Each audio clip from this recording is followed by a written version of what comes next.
se souvient encore de cet attentat qui a frappé les États-Unis, le World Trade Center. Mesdames et messieurs, bonsoir et bienvenue dans ce journal. Thierno Amadou As Diallo est le nouveau ministre en charge des affaires religieuses et du culte. Sa mission sera de consolider la bonne cohabitation entre les différentes religions du Mali. Amadou Konaté, lui, s'occupe du travail et des affaires sociales et humanitaires. Présentation des deux ministres avec Khalifa Nama Traoré. Docteur en anthropologie médicale, Amadou Konaté a désormais en charge le ministère du Travail et des Affaires sociales et humanitaires. Né à Dakar il y a 63 ans, Amadou Konaté a surtout effectué ses études secondaires au lycée Askia Mohamed. Le baccalauréat obtenu en 1969 dans la série philo-langue, il poursuit ses études à l'école normale supérieure sanctionnée par une maîtrise en philosophie. Amadou Konaté est également détenteur d'un certificat en nutrition appliquée et en management des programmes sociaux. Sur le plan professionnel, il a été entre 1980 et 1991 tour à tour directeur des affaires sociales, chargé des programmes à l'UNICEF et coordonnateur des programmes de recherche sur les politiques sociales en Afrique de l'Ouest et du Centre pour le compte du Centre de recherche pour le développement intégré. Amadou Konaté occupait jusqu'à sa nomination au gouvernement le poste d'adjoint de la coopération luxembourgeoise. Il est marié et père de 4 enfants. De l'ambassade du Mali à Bruxelles, où il était jusqu'au 8 septembre 2013, le conseiller à la culture et à l'éducation, au poste de ministre délégué auprès du ministre de l'administration territoriale chargé des affaires religieuses et du culte, Thierno Amadou Oumar Hass Diallo a allègrement franchi un nouveau palier. Le natif de Sikasso, le 15 juin 1965, a fréquenté l'école nationale d'ingénieurs entre 1991 et 1997, sanctionné par un diplôme de cycle professorat, après avoir passé 2 années de lettres à l'ENSUP. Détenteur d'un DEA en bureautique communication, Thierno Diallo a également été formé en coopération au développement à Bruxelles. Il passera plusieurs stages, notamment à la rédaction du journal Parler de la Radio nationale, dans plusieurs projets de développement. D'un commerce facile, l'ex-directeur de la pyramide du souvenir, une dizaine d'années durant, fut aussi un professeur émérite en communication à l'IUG, au CEFIB, à l'IGLAM, professeur à l'ESICA et au CETEC, et consultant en organisation et gestion administrative auprès du FAFPA. Le coordinateur de la coalition malienne des droits de l'enfant en 1997 est surtout bien connu comme fondateur avec l'artiste musicien Salif Keïta de SOS Albinos. Polyglotte, Thierno Amadou Oumar Hass Diallo aime la lecture, la musique et le sport. Il est marié et père de 4 enfants. Ces deux visages mettent un terme à la présentation des membres du gouvernement. Les passations de dossiers de services se sont poursuivies aujourd'hui dans différents ministères. Entre le général Moussa Sinko Koulibaly, qui a cédé la décentralisation à Malik Alousseni, au ministère du Développement rural, au ministère de la Justice, enfin au ministère de l'Éducation. Tous ont appelé à une franche collaboration et les nouveaux ont rendu hommage aux sortants. L'actualité sur un autre chapitre, la BICIM et l'ISEM volent au secours d'une jeune entreprise de la place, une fabrique de céréales. Une cérémonie de signature scelle ce partenariat. C'était en présence de notre reporter Alousseni Touré. Danea Céréales est une jeune entreprise qui transforme les céréales locales. Voilà 20 ans que l'initiatrice s'est lancée dans la transformation et la vente des produits céréaliers. Aujourd'hui, Danea Céréales a besoin de se développer. Ces appuis constituent un investissement en zone industrielle sur un terrain de 2000 m².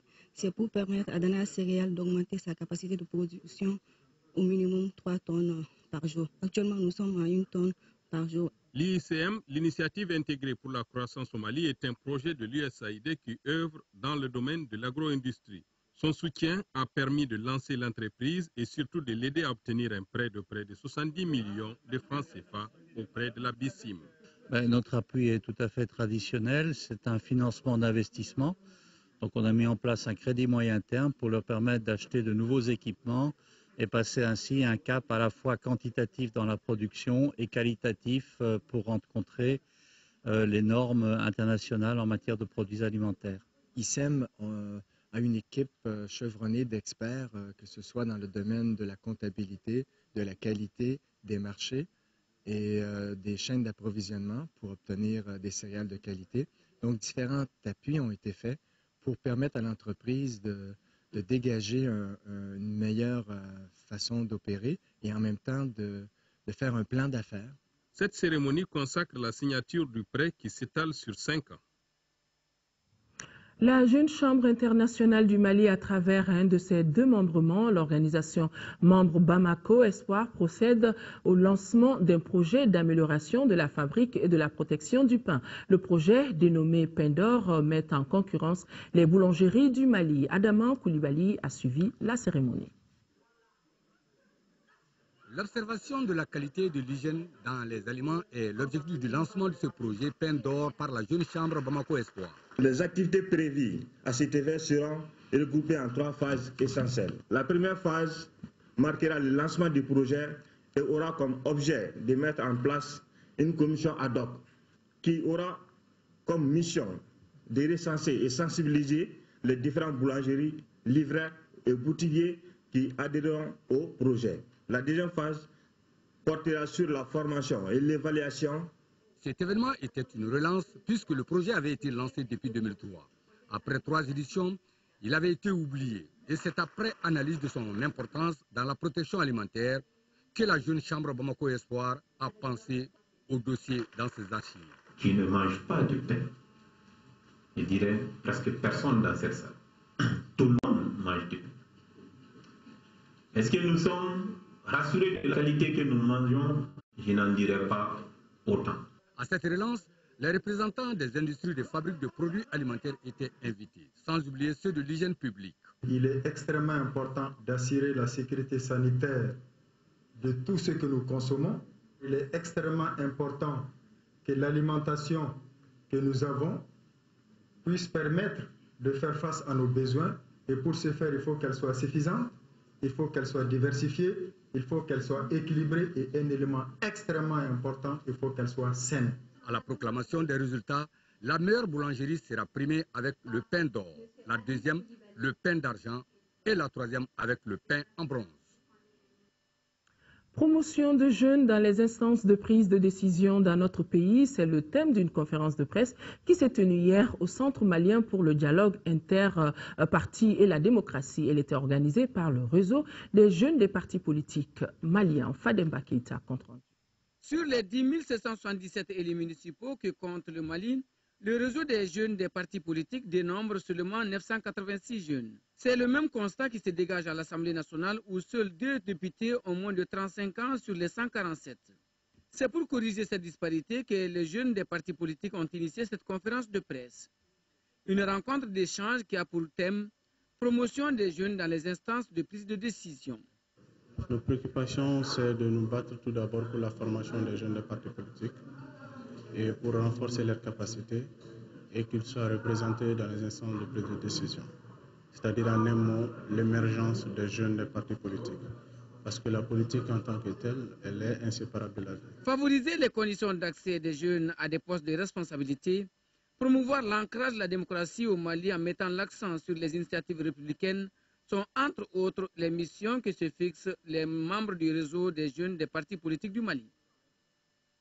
Élan de solidarité à l'endroit des victimes des inondations. 16 millions de francs CFA, c'est la valeur de divers produits vivriers que l'ONG Islamic Relief vient de mettre à la disposition des autorités municipales en communes 1 et 4 du district de Bamako. Ce don est destiné aux sinistrés des inondations intervenues dans la capitale, Batraoré.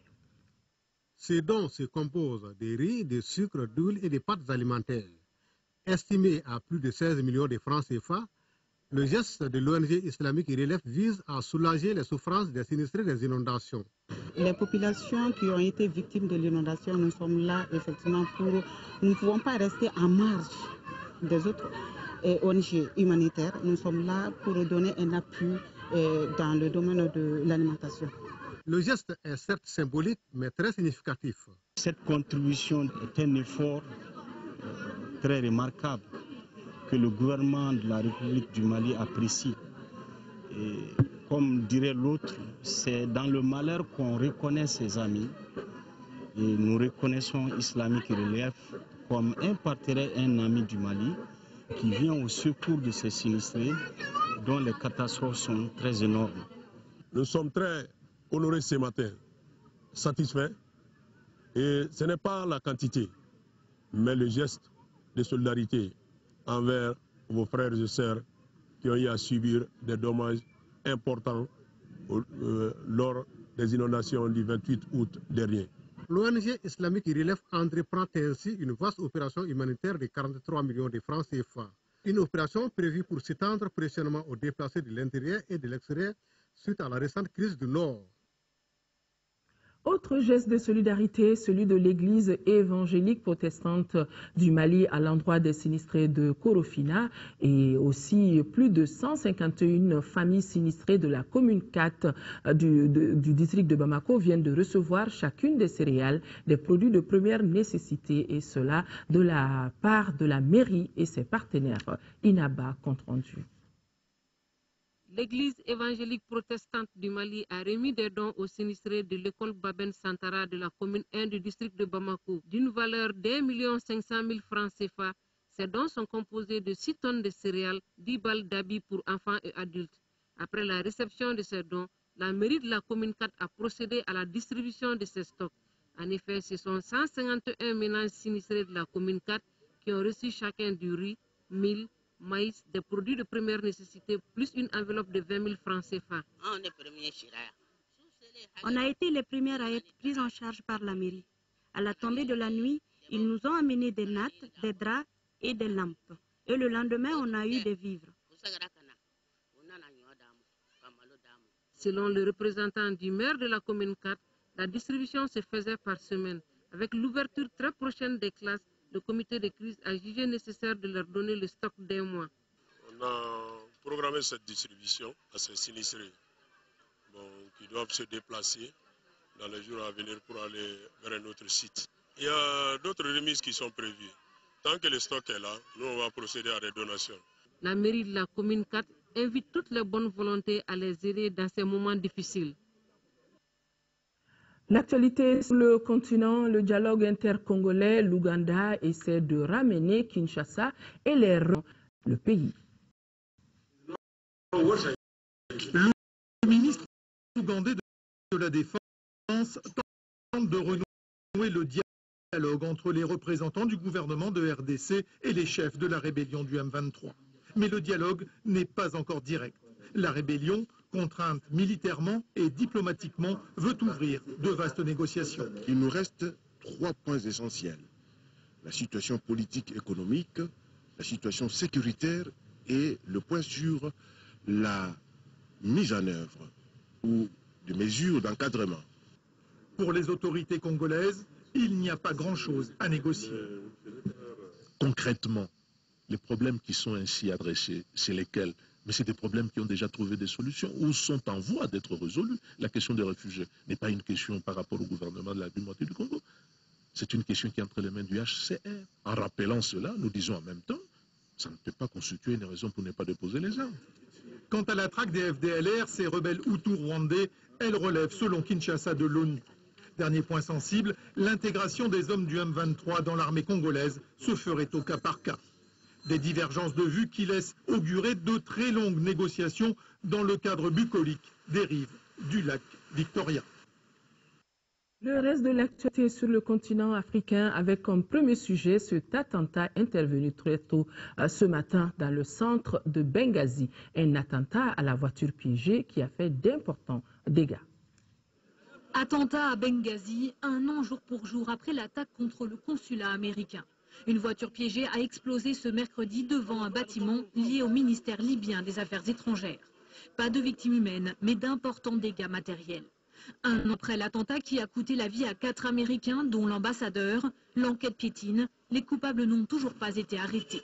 Depuis, la sécurité à Benghazi ne cesse de se dégrader et les assassinats ciblés se multiplient. Le chef de l'État mauritanien en visite chez son voisin sénégalais.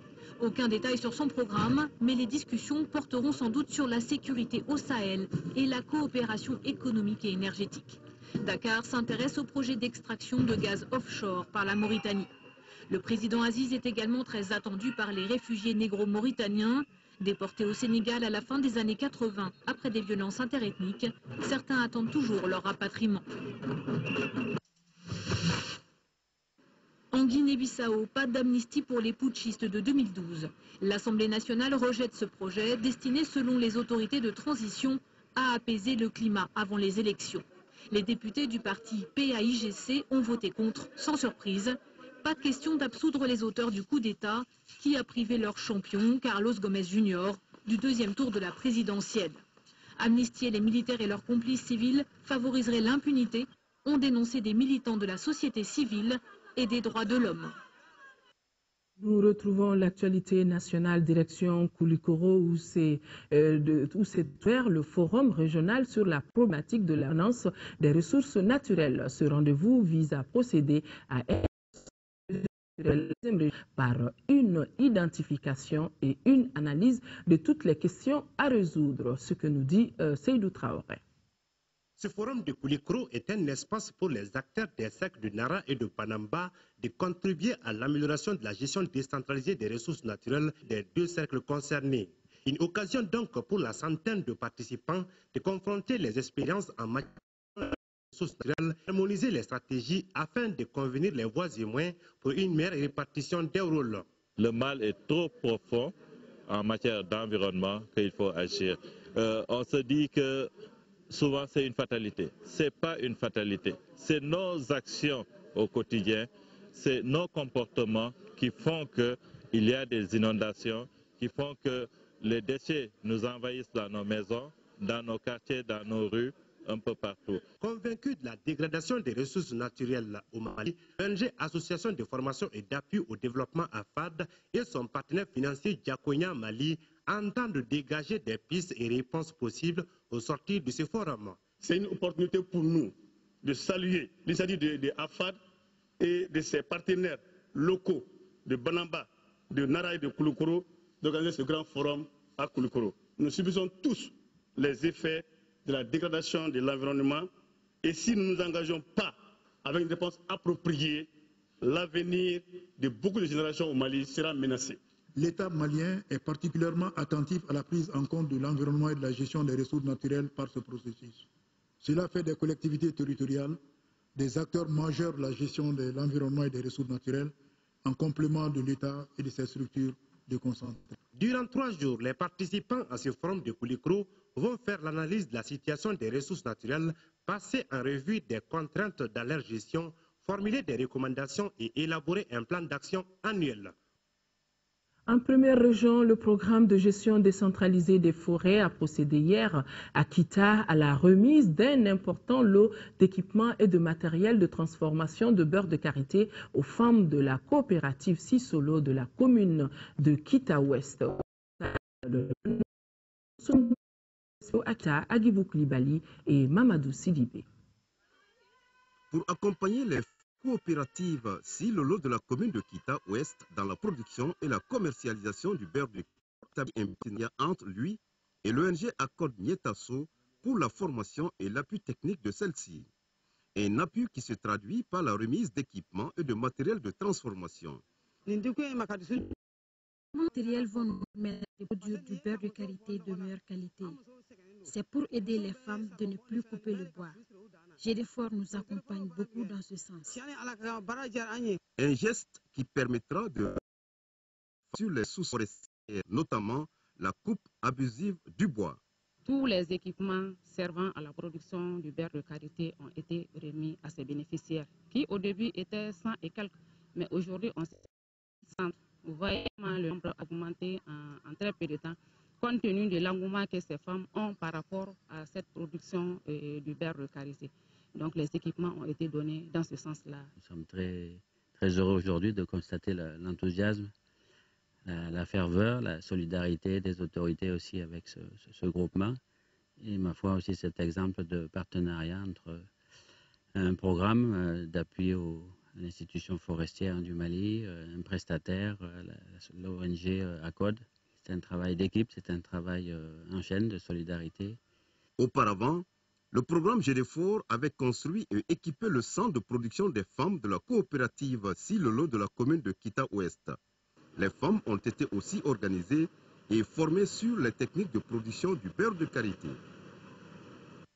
De la première région, rendons-nous à Markala, en 4e région, où le projet d'appui à la lutte contre l'insécurité routière Antenne de Markala a tenu hier la session du comité de pilotage de la rencontre pour examiner le rapport d'activité de l'antenne dans le premier semestre 2013. Kandesila.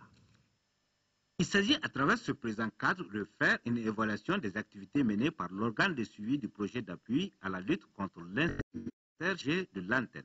La rencontre a noté avec satisfaction l'organe de suivi présidé par le sous-préfet et partie prenante du mécanisme de la mise en œuvre du projet. Depuis un certain temps, du projet Palir d'autres zones, à travers la réduction des accidents de circulation.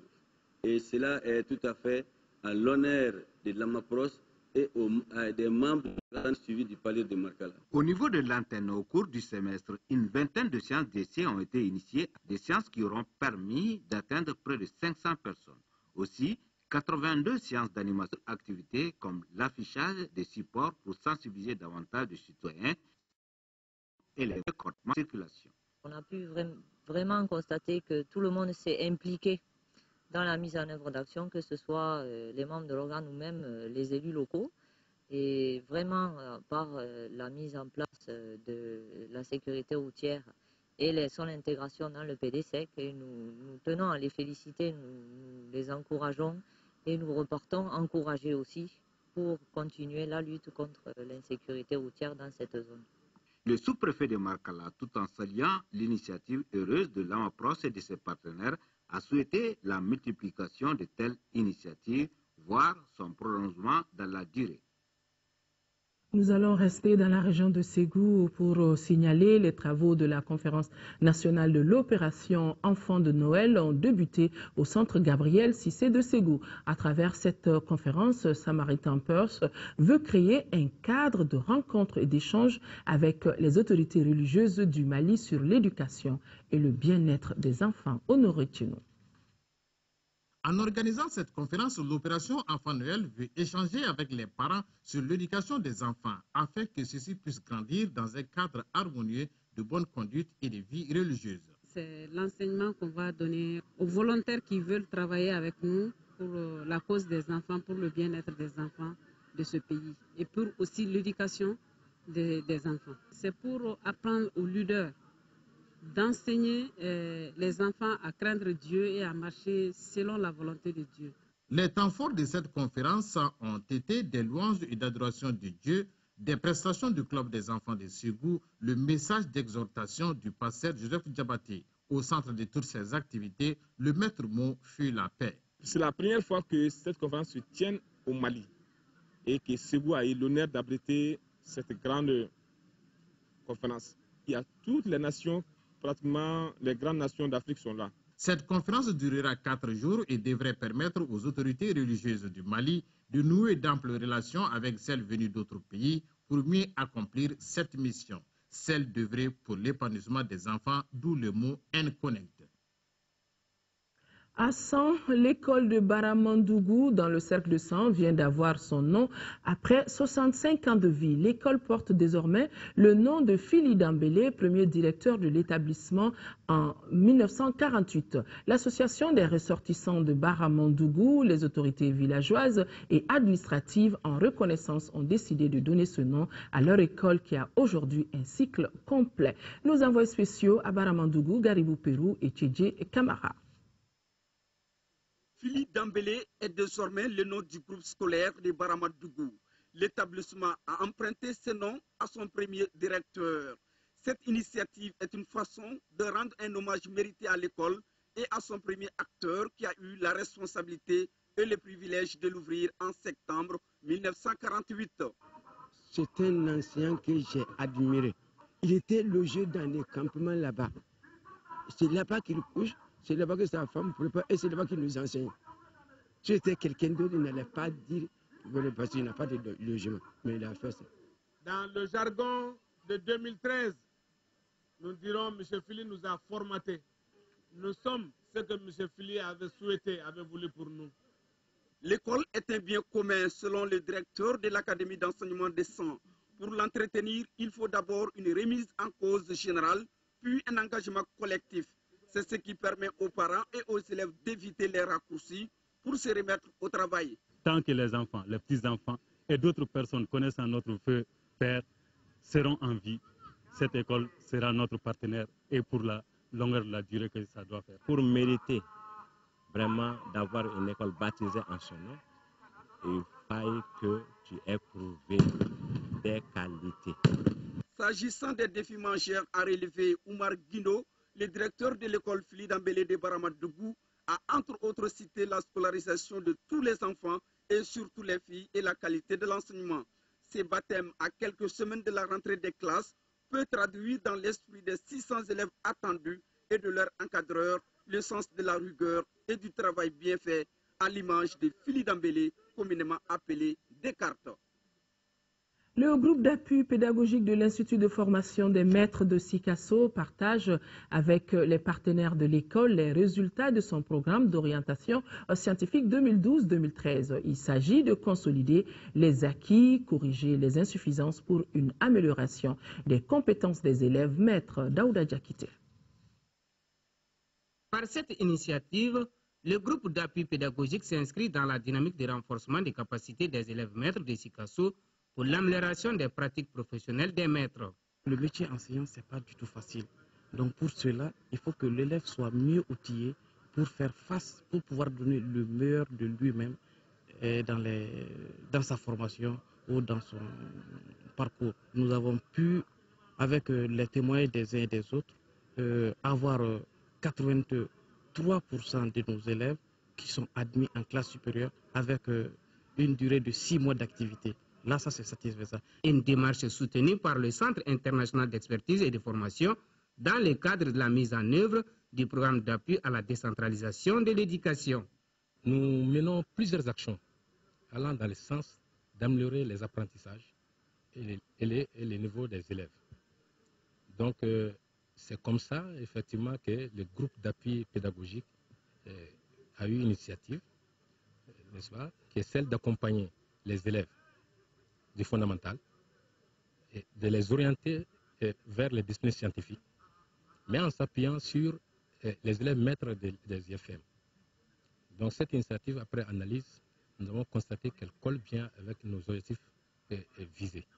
Occasion pour les responsables des services techniques de l'éducation de Sikasso, l'Académie d'enseignement et le Centre d'animation pédagogique de saluer cette initiative du groupe d'appui pédagogique avant de les rassurer de tout le soutien des plus hautes autorités pour qu'enfin l'école malienne puisse retrouver ses marques d'antan. Restons à Sikasso pour parler de la lutte contre le banditisme. La police de Sikasso, déterminée à vaincre les bandits jusque dans leur dernier retranchement. C'est ainsi que les éléments du commissariat de police du 1er arrondissement viennent de mettre la main sur une bande de voleurs de motos. C'était lors d'une patrouille dans la capitale du Kénédougou et environ. Sekou Konaté. Ils sont 4, parmi eux 2 élèves. Cheikh Omar Traoré de Baguineda de la classe de 11e SH et Sidi Sogoba de Kadiolo de la classe de 9e année. Ali Balo, lui, il est connu des services de police. Et Abouakar Dambélé, tous deux de Sikasso.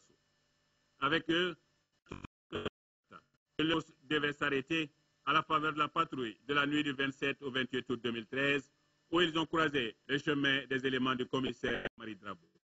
C'est au cours de cette patrouille que nous avons procédé à l'interpellation de 2 individus suspects.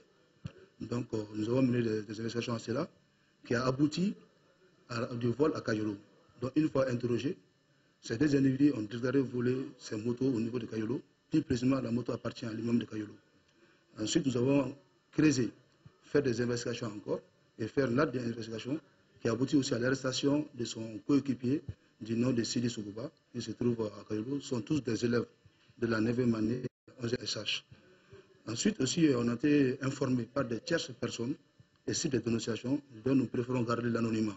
Donc, il y a abouti à l'arrestation d'Ali Balou, qui est un individu très bien connu dans nos archives de service.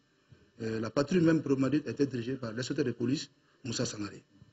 Une prise importante qui montre à suffisance toute la grande détermination des services de sécurité à traquer les bandits jusque dans leur dernier retranchement. Le travail que le 1er arrondissement vient d'abattre c'est un travail très très important. Mais c'est parti sur la base de quelques informations qui sont venues de la population. Et ce sont ces informations qu'on a recoupées et monté des opérations, ce qui a abouti au résultat que vous voyez. Donc, ce que je peux demander à la population, c'est d'aider la police par les informations, nous assister chaque fois que cela est nécessaire, pour qu'ensemble, on puisse extirper des rangs tous ces malfrats qui se terrent parmi la population. Les 4 malfrats ainsi appréhendés seront présentés à la justice pour la sanction qui sied à leur acte. Sport, football, Coupe du Monde, dernière journée des éliminatoires de la Coupe du Monde Brésil 2014. Les Aigles du Mali ont été battus hier à Blida par les Fennecs d'Algérie 1-0. Un match de formalité qui boucle une campagne assez agitée, et cela à cause de nombreuses improvisations des responsables du football malien. Le point de vue de Khalifa Namata Traoré. Sédou Keïta et ses partenaires sont donc deuxièmes avec 8 points, 2 victoires, 2 nuls et 2 défaites, 7 buts marqués et 7 encaissés, loin derrière l'Algérie, 15 points. Au cours de ces qualifications qui ont duré un peu plus d'1 an, l'équipe du Mali a beaucoup peiné à hausser son niveau de jeu, surtout lors des 2 seuls matchs disputés à Bamako contre le Rwanda et le Bénin en juin dernier. La faute certainement au manque de compétitivité de certains joueurs dans les clubs et au tâtonnement dans le choix. Au-delà du résultat sur le terrain, les Aigles ont surtout été victimes de la mauvaise gestion et de l'amateurisme des responsables du football malien à l'égard des joueurs professionnels. La preuve, la gestion des 2 matchs du mois de juin, à l'issue desquels le Mali n'a récolté que 2 points sur 6 possibles contre le Bénin et le Rwanda, ce qui a surtout mis fin au rêve d'une première participation au mondial. Conséquence logique de l'affaire dite Patrice Carteron, l'ex-sélectionneur qui a quitté le navire à 3 semaines de ses rencontres décisives, ce cas qui rappelle celui d'un certain Alain Giresse après la 3e place acquise à la CAN 2012. À chaque regroupement des Aigles, son lot de problèmes, joueurs et dirigeants se jettent par presse interposée la responsabilité des différents mauvais résultats. Aucune bonne communication autour de la sélection nationale pour sentir une réelle volonté de réussir une qualification au tour suivant, car l'intérêt personnel a pris le dessus sur celui du pays. Les uns et les autres se doivent de tirer dans le même sens afin que ce grand malade qu'est le football malien ne tombe complètement dans l'agonie. Des nouvelles des Jeux de la francophonie, les jours se suivent et commencent à se ressembler à Nice. Après la défection de 11 athlètes congolais, aujourd'hui 5 Ivoiriens, 3 basketteuses et 2 lutteurs de prendre la clé des champs et disparaître dans la nature. La fin des Jeux est prévue pour dimanche prochain. Attendons donc de voir dimanche pour faire le décompte du nombre des portées disparues. Voilà, mesdames et messieurs, c'est donc tout pour